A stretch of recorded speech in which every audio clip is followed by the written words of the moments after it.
So, 10.5 billion rand to fund SAA's business rescue package.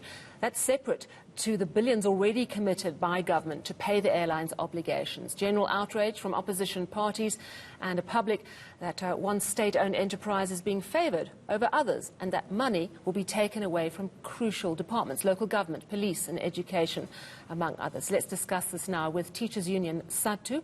Mugwena Maluleke is the General Secretary of the SA Democratic Teachers Union. Good evening, sir. Thank you very much for your time. How does Sadtu feel about the fact that part of the education budget is being used for SAA? Let me thank you for having us indeed, Sally, and greetings to your viewers at home.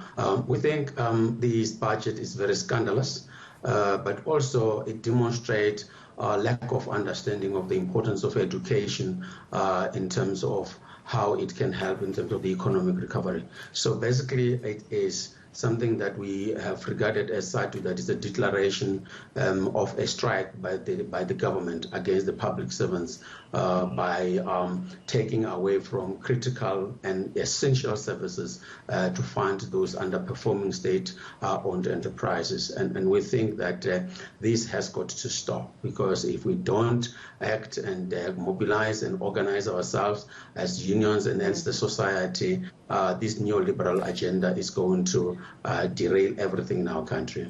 How much money is being taken from the education budget, and is it clear at this stage what area of the budget it's going to impact? Well, clearly it is that it is still going to be explained or being detailed by the individual departments in terms of what area is going to be impacted upon.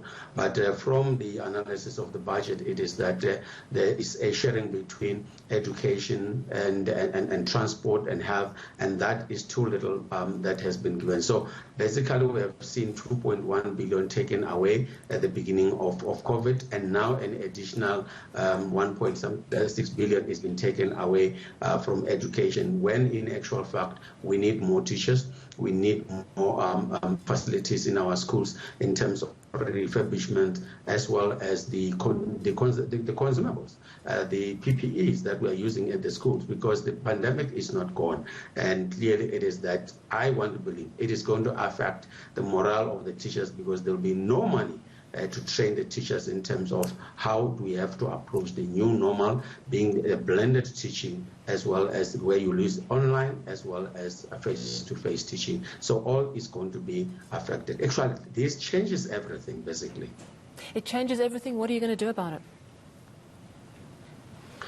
Well, we are mobilizing. We are going down to our members to mobilize the society and mobilize our members, and as well as society, to engage with the government in making sure that the government must understand the importance of health, the importance of education in terms of building resilience, but also building a very strong economy, because we know that education has always been an apex priority of government. And with this particular neoliberal onslaught and trajectory that the government is taking, is that education is going to be now sold to our children, because this basically is creating a fertile ground for private institutions in our country, where the majority of the learners will not have access that they would have had. So yes, there is going to be an action, because when there's a declaration of a strike, you can only be able to strike back.